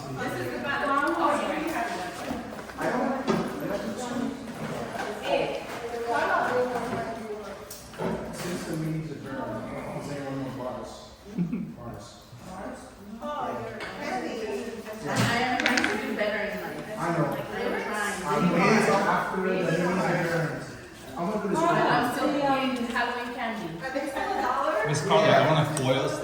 I'm going to do it now on the record, and I'm going to email it to you right now as well. I would like to foil all communications. I can give it verbally as well. I would like to foil all communications with reference by the chair. Code of conduct on themselves versus the public, as cited by the public. To record, cite what I said at the public record, that my formal complaints have not been answered. There's been violence against board people now dragging chairs to silence me. You guys have to really get your act together. The BP and the law department is watching for a reason. And now you guys are selling candy at a public meeting to each other. Pure conflict of interest. Just like on the executive meeting, where in the minutes it says members community association is cited right here, 2A. Barbara Stronzer suggested the Bedford Marshalloo Association, which is hers, clear conflicts of interest violation. They can't even get the poor Mr. Acosta's name wrong, and he's here doing dirty work for them. Acosta on both agendas that was submitted today, one in violation of the Opens Meeting Law, which the public has to have over 24 hours to look at. So what is going on with this board? Why is nobody doing anything yet, is the question. But we'll see, that shakeup's coming for a reason. Time to wake up. AJ's not here for nothing.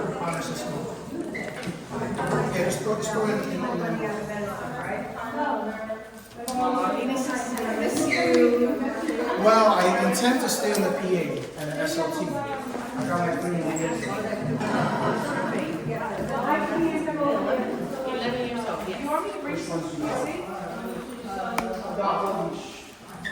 That's really nice that we're looking at schools. Is it going back like this?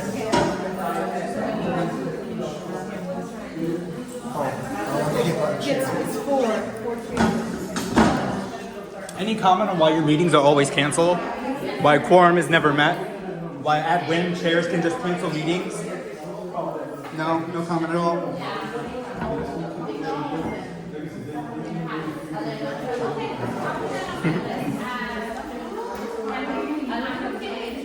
What's up, Mr. Chad?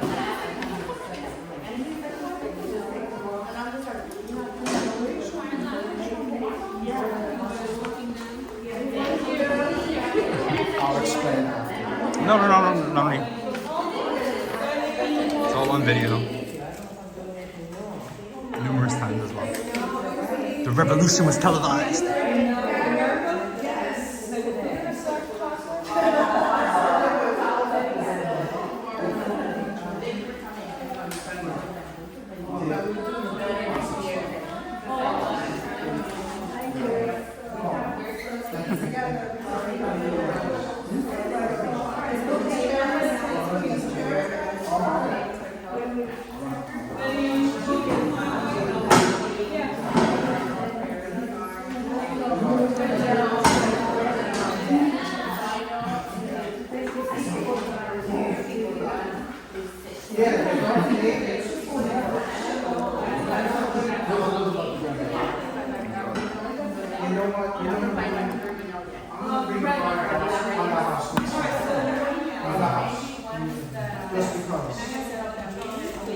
Because some of my neighbors are taking over.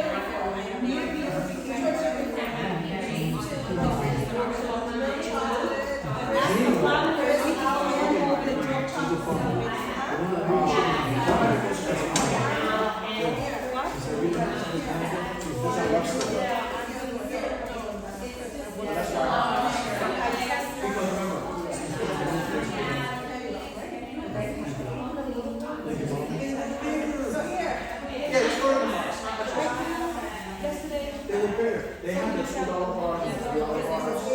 They're not much bigger than this. I know, but you'll get corporate for cheaper because oh yeah, I know.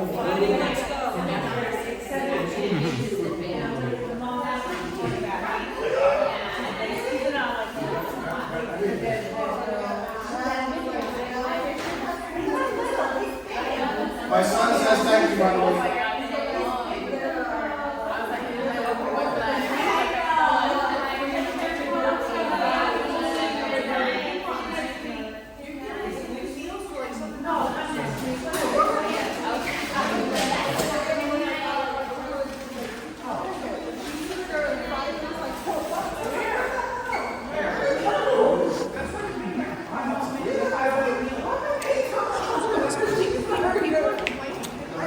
Thank you.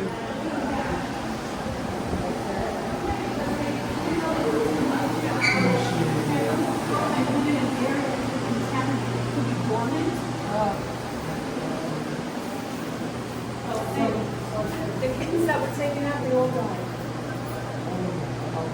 So the ones we have, I didn't see they were all died, so I don't want them.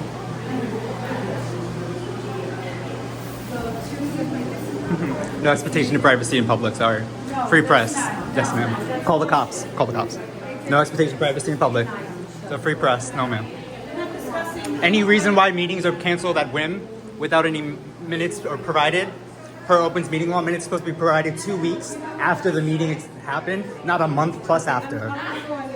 Yeah. Any comment? As secretary, any comment on the minutes not being posted per Opens meeting law 2 minutes after the month?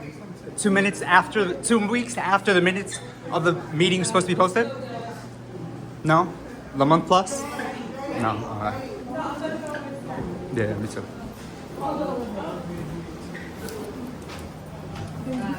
Yes, ma'am. Cool. Welcome to the public service. You're in the public eye. We have freedom of press in this country. No expectation of privacy in public as well. You don't like the public eye, get out of it. Wear a mask, cover your face. You chose to be in the spotlight. Here you go. You have the cameras. Go ahead. It's all been personal issues all day, so why not go more? Okay. Going up. Thank you. Barbara? Oh, she went down to. Carla went for the rest. Didn't All Carla right, you get know that what, I'll job? get Colleen doesn't leave, don't worry. All right, thank you. I'll talk to you. Okay. I'll foil those emails as well. Everything you guys do is public information. It shouldn't be this hard to get it and see what you guys are saying behind people's backs. Using our platform, our community's positions for yourself. Yeah. Why do you think Elizabeth stopped coming? Questions got too hot. Heat got too hot. Can't take the heat, get out the kitchen. Good night now. Take care. Good night. Have a good night, ma'am. Bye, yep, I'm right here. Luckily, we all live the same way, so. Yes, ma'am. Keep walking. Yep. Welcome to the Norwood News. Board member yet again cancels meeting for no reason because she doesn't want to have meeting, as if the neighborhood's environment and quality isn't falling apart. Look at all this garbage here. Is this containerized? Nope. But no. She bitched about her organic farming. That got shut down as well. But there was any community there to support that, or was that a personal issue as well? And what about all the conflicts with Elizabeth? You never disclose you're a friend of Marshallou. You comment all over the Facebook page, but then you contribute to discussions about their stuff, which is a clear violation of the conflicts of interest law. Another complaint the board ignored for years. So what's going on? Well, who's this Elizabeth lady? Why is she so up the board's ass as a 501(c)(3), which is opposed and barred from lobbying the government? Any questions? Any comments? You're here watching the community fall apart, ma'am, and you're doing nothing. You have nothing to say. No, nothing at all, ma'am? Come on now. You bitch about everybody, all the weed stores, but when you walk past them, you don't say anything to them. You've reported this place and more, so what's up?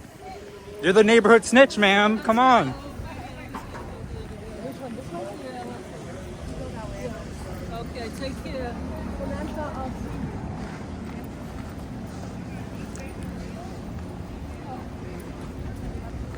You want to go over this one?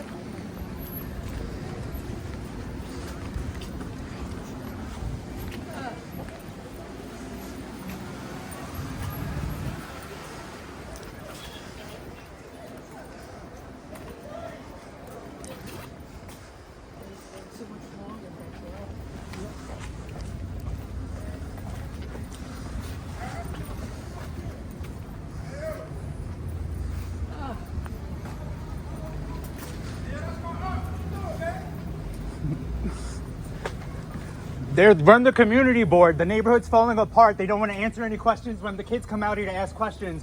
She pretends she's an old lady and runs away. You're not watching the schools fall apart, get underfunded, and just walk away like it's not a problem. MS 80, 280, there's no funding because of these ladies.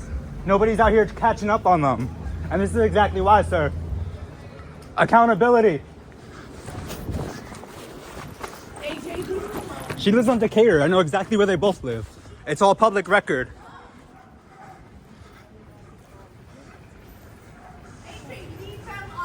You're a public servant in the public eye. Shame! Shame! Shame! Shame! Shame! Shame! Shame! Shame! Shame! You're making our community fall apart. Wake up!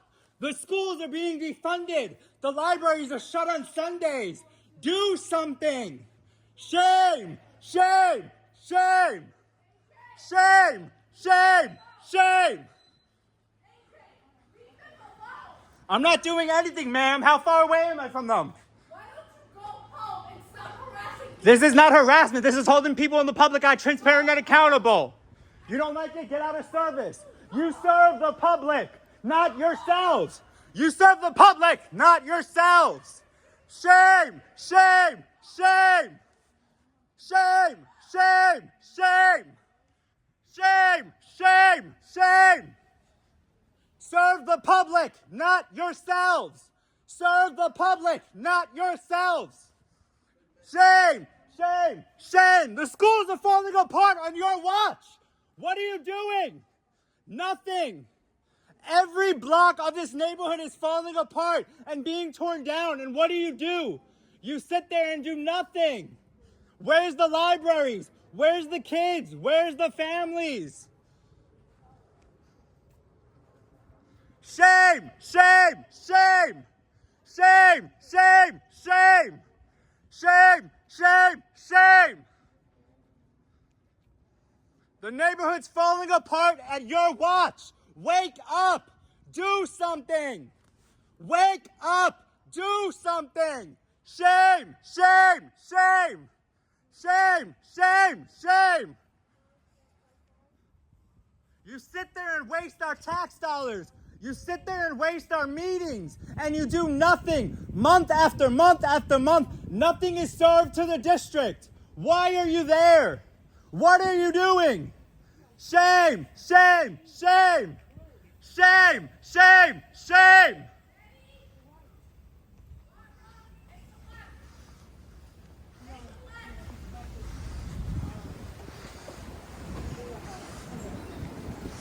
There is no expectation of privacy in public. You chose to be in the public eye. Be transparent and accountable about it. Shame, shame, shame. Shame, shame, shame.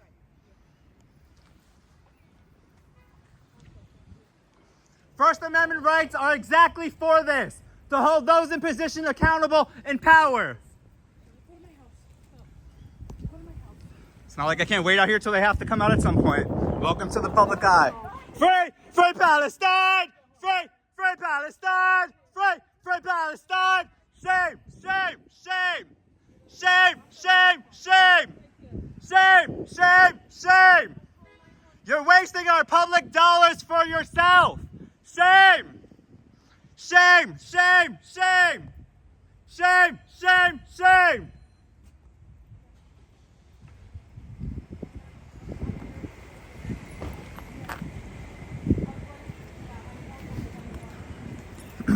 Free, free Palestine! Stop wasting our tax dollars on yourself and your friends! It's all documented! Shame, shame, shame! Shame, shame, shame!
property. Public property. I don't give I'm on two the sidewalk. shits. Stop videoing Call the my cops. fucking property. Call the cops. Sorry. I'm on public property. No expectation of privacy in public. I see from my eyes, I can film it. And there's a sign above you saying I'm being filmed right above you. So there you go. Don't film the public. No, because he's harassing me at this point. You're a public servant. You're a public servant. You came outside. I was standing out here quiet. It's all on video. All on video. First Amendment audit. Clearly.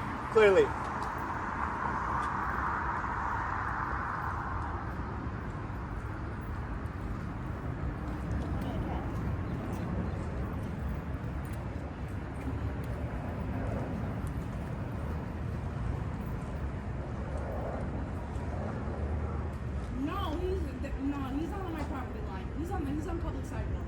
The tree pit. He's videoing my house. I'm First Amendment. standing on First public- Amendment. For what? First Amendment. No expectation of privacy in public. Oh, look, more board members came.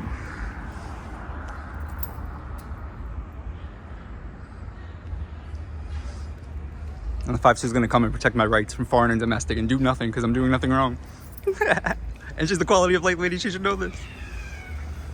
Yeah, quality of life, and you're not even freaking doing I'm in the anything about public. quality I'm in the of life. public. Make I'm a shit member of the worse. public. I'm a member of the public. I come to meetings. I film it. Making that worse. Holding you accountable is making it worse. Because you guys can't act and do what you want. It's crazy. No expectation of privacy in public. Never mind from the sidewalk. Public easement. Barbara's not the one acting crazy.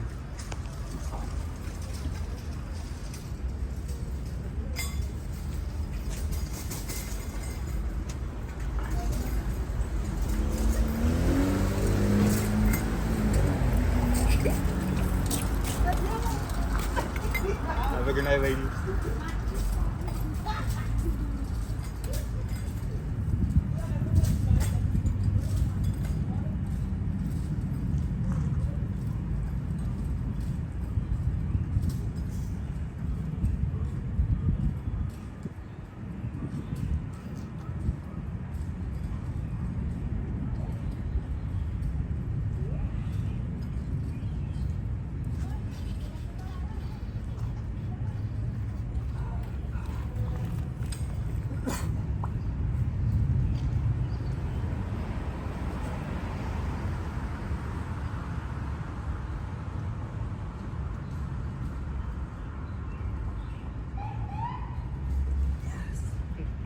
Finally.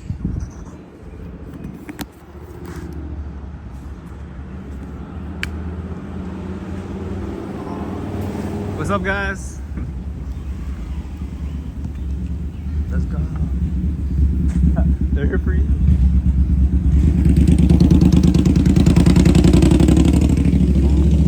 They're running.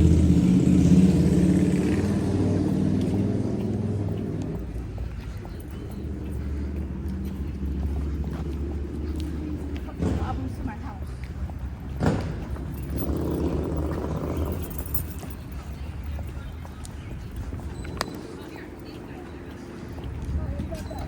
It's not that. It's me. No. Protesting my public servants. I did nothing wrong. It's all on video, sir. First Amendment audit. Yes, sir. Name and badge number, please. Do you have a card? Name and badge number? Rodriguez, 10697. 10697. Okay, perfect. Just like the area code. Thank you so much. Do you have a card too, sir? No? Okay. You already got the badge number. Yeah, no, it's on video just in case. 5-2 never has cards, it seems, so just trying to make you guys get more services. Yeah, we got defunded, that's why. Well, that's their problem. That's why I'm trying to hold them accountable.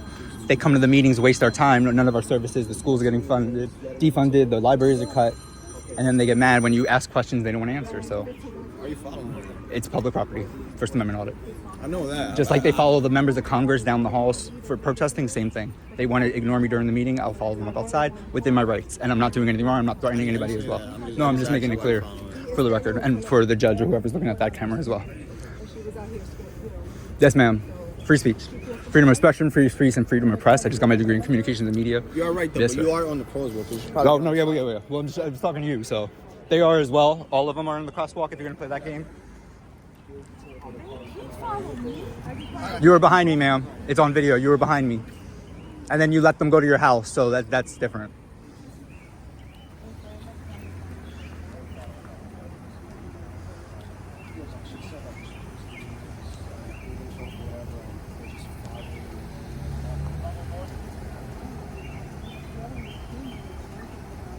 Protesting.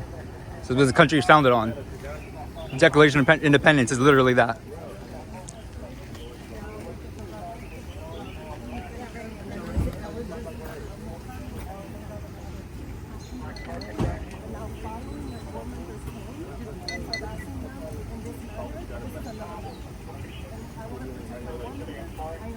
It's all on video as well, sir. Everything's on video. I was squares away from them as well. She was behind me as well. I didn't know she lived there until she said it. I live over this way as well.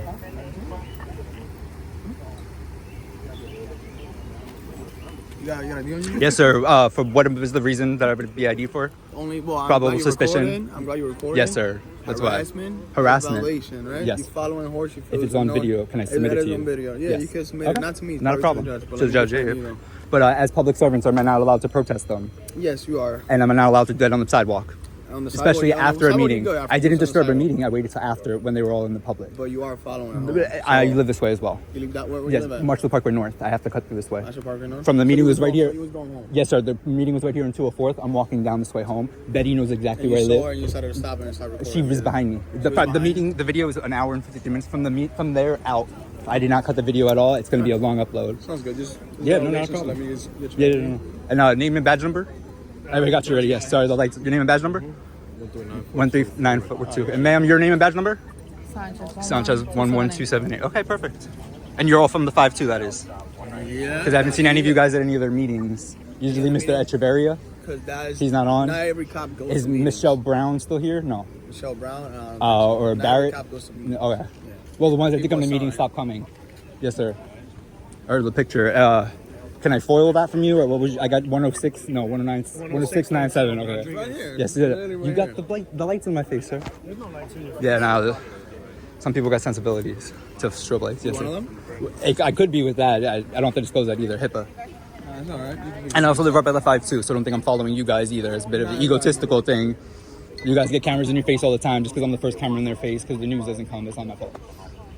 You need anything else from that? No, I'm good. I just wanted to keep seeing. They said to call the cops. If I leave, you guys are going to run up on me. I can stand here and explain myself because I did nothing wrong. you did, It's on you did. video as well. So within my 100% of my rights, for free expression, free speech, freedom of the press, right to redress my government grievances, I'm allowed to ask them. I file formal complaints. They don't listen to them. What else can I do but follow them in the street on video? It's all on video, all on my YouTube. I formally complained. I didn't follow them home. They weren't in front of me. But as we were walking, we all live this way. They know exactly where they live. The board has my ID as well. They know I live over there, right by the 5-2 as well. I have nothing, not scared of anything, nothing to hide. That's why I did wait there once I heard that they did call the cops. Because I have my own degree in communications and media, especially when police involved. You don't leave the scene till everything's taken care of because I know they did nothing wrong. And if you guys were to arrest me, you would be personally liable for violating my rights. So would you want to do that for something you're not really abreast to with it being on video? It's subjective as well. Subjective. That's extremely Person subjective, that yes, is sir. Being accused. You guys killed somebody with a cooler to the head, so who really cares about a you got- you violation? didn't even see any of us, It was so- in the 5-2, so come on Yeah. now. Yeah. Plain clothes. Well, Right? you know how that see goes. all right. You're in uniform today. You're in plain. No, I'm good. I just don't know what's going on. Are you I'm good? not even. Yeah, I'm fine. Yeah. There's more cops. Name and badge numbers, guys. Name and badge number. Name and badge number. It's a bit 10920. What's name and badge number, sir? 11-808. Name and badge number. 24196. Thank you so much. There was another girl. I didn't see her before. I don't want to interrupt her. I think I just spoke to this lady. I don't speak to her. Do you know her name and badge number? The one in front. I didn't She's speak right to her. there. Yeah, I don't want to interrupt Whenever them. she's done, you can ask Okay, her if okay. you want to. Because if I go over there, then you guys, there'll be another try to. Okay, I'll just wait. 5-2 all out. I guess nothing going on in the neighborhood tonight. 4 cars actually. Yeah, what are the numbers on that one? Sorry guys, I didn't get you. 4 cars for what? As if nothing in the neighborhood is going on right now. What about those illegal weed shops? You guys shutting those down yet? There's like 5 on 204. No, you're busy here. I'm sorry about that. It was a nice night too. The rain finally stopped. Oh, additional cars. Who's going? Come on, the neighborhood falling apart, guys. You guys roughed up Eli, so I'm not trying to go too far with the 5-2, but nah, we ain't playing that. CCRB allegations crazy out of the 5-2 as well. Can't wait to run the numbers and see if there's any substantiated claims and how much the city's had to pay out for these officers today. But once you guys leave, then I'll leave. I'm not leaving till then. It's just a proof of point. No problem.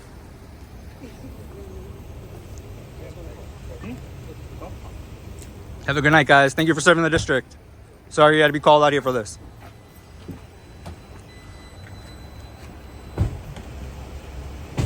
White shirt, what was your name and badge number? Lieutenant Koldovic, sir. I do not have a badge Okay. number, okay? Koldovic? Yes, sir. Okay, You thank got you. it right. Thank you. Yes, sir. Have a good night, guys. No problem. Good night. You too.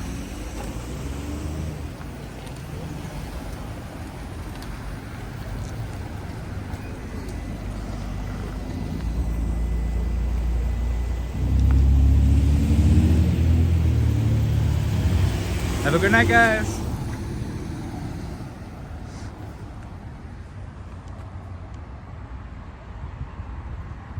That's why you don't threaten nobody, you don't raise your voice too much. No, they can do nothing. It's America. It's not North Korea. They run the community board. I'm upset that there's board for like. the local government, the mayor's office, the borough president. All the schools are being funded. Yeah, all the schools are being defunded. There's no music, there's no arts program. They never do anything when people come to them and be like, hey, my school's not doing this, they're not doing this, they don't care. And it's not like because they're older ladies, they just sit there and waste the time, they shut everybody up, so nothing's getting done. I lived here my whole life. The neighborhood was never like this. This should be a really, really nice place. I went to MS-80, I went to 56. That was a good education. They tore down all of 203rd. It's like a whole, and they got money from that, I believe.